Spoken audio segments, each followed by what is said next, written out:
इस शख्स की पुलिस के साथ ऐसी जाती दुश्मनी थी कि ये जहाँ पर भी पुलिस की गाड़ी देखता तो उन पर फायरिंग शुरू कर देता। ये शख्स जुराइम की दुनिया का बेताज बादशाह कहलाया जाता था। दोस्तों, सज्जाद उर्फ हाजी सिम्मा पिंडी बटिया का रहने वाला था। सिम्मा राजपूतों की एक गोद है और इस शख्स के वालिदैन को मुखालिफिन ने कत्ल कर दिया था। ये अपने वालिदैन के कत्ल का बदला लेना चाहता था, लेकिन इसके मुखालिफिन बहुत पैसे वाले और ताकतवर लोग थे। हाजी सिम्मा इन लोगों की मुखालफत अकेले नहीं कर सकता था, जिसकी वजह से इसने एक गैंग बनाया। इसकी गैंग में मुजफ्फर नामी एक मशहूर इश्तिहारी भी शामिल हो चुका था। हाजी सिम्मा ने एक मरतबा अपने मुखालिफिन को कत्ल करने की कोशिश की, लेकिन ये नाकाम हो गया। कई दफा अपने मुखालिफिन पर कतलाना हमले करने के बावजूद भी ये हमेशा ही नाकाम होता रहा, जिसके बाद इस गैंग ने चोरी, डकैती और इस तरह की कई वारदातें करना शुरू कर दी। हाजी सिम्मा का नाम पिंडी बटिया और पूरे इलाके में खौफ और दहशत की इलामत बन चुका था। कुछ अरसे के बाद इसके गैंग में मौजूद मुजफ्फर नामी इश्तिहारी से इसके मामलात कुछ बिगड़ गए।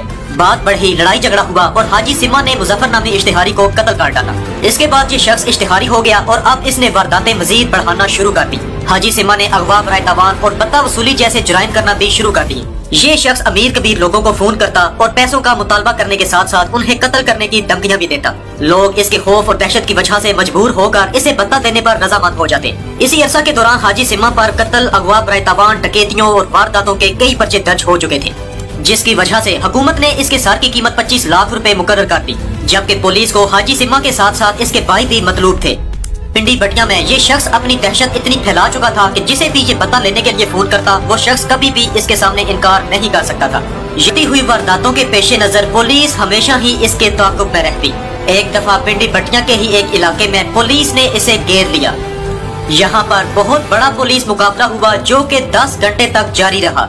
हाजी सिम्मा ने एक घर में पनाह ले ली और दोनों तरफ से जबरदस्त फायरिंग जारी थी। इस दौरान पुलिस ने समझा कि शदीद फायरिंग के नतीजे में हाजी सिम्मा कत्ल हो चुका है। इस गलतफहमी की बिना पर पिंडी बटिया के SHO Syed Arif Hussain Shah elite force के 4 कमांडोज के हमरा उस घर में दाखिल हो गए, जबकि हाजी सिम्मा ने अपना दिफा करते हुए इन पर फायरिंग शुरू कर दी, जिसके नतीजे में मौका पर ही सैयद आरिफ हुसैन SHO और 4 पुलिस एहलकार कत्ल हो गए। जिसके बाद इस शख्स ने पुलिस से मुतालबा किया कि अगर वो अपने साथियों की जान बचाना चाहते हैं तो इसको फरार होने का मौका दिया जाए। पुलिस को अपने नौजवानों की जान ज्यादा अजीज थी, जिसकी वजह से उन्होंने हाजी सिम्मा को वहां से भागने का मौका दिया। ये शख्स अपने दीगर साथियों के हमरा वहां से फरार होने में कामयाब हो गया। इस सारे वाक़े का मीडिया में बहुत ज्यादा चर्चा हुआ, जिसकी वजह से पुलिस की काफी बदनामी हुई। कुछ अरसा बाद पुलिस ने हाजी सिम्मा के भाइयों और बहनों को कत्ल कर डाला और इसके घर को आग लगा दी। इस वाक़या के बाद हाजी सिम्मा के अंदर बदले की आग भड़क रही थी और इसने ऐलान किया कि जो पुलिस एहलकार इसके भाइयों बहनों के कत्ल में मुलविस है, मैं उनसे बदला जरूर लूंगा।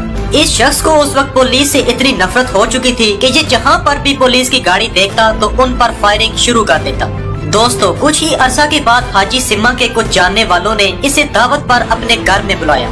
इन लोगों ने हाजी सिम्मा को नशा आवर चीज पिलाई और पुलिस को फोन कर दिया, क्योंकि ये लोग पुलिस के साथ मिले हुए थे। इतला मिलते ही पुलिस मौका पर पहुंच चुकी थी और हाजी सिम्मा को वहीं पर कत्ल कर दिया गया। प्यारे दोस्तों, आज की क्राइम स्टोरी के बारे में अपनी राय का इजहार कमेंट्स बॉक्स में जरूर कीजिएगा।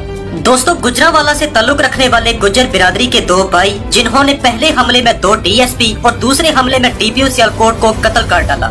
इसके साथ साथ मुस्लिम लीग के 2 MPs को भी कत्ल किया और दुबई के एक बैंक से 4 करोड़ रुपए की डकैती की। इन 2 भाइयों की ये दास्तान सुनने के लिए स्क्रीन पर दी गई वीडियो पर क्लिक कर दें।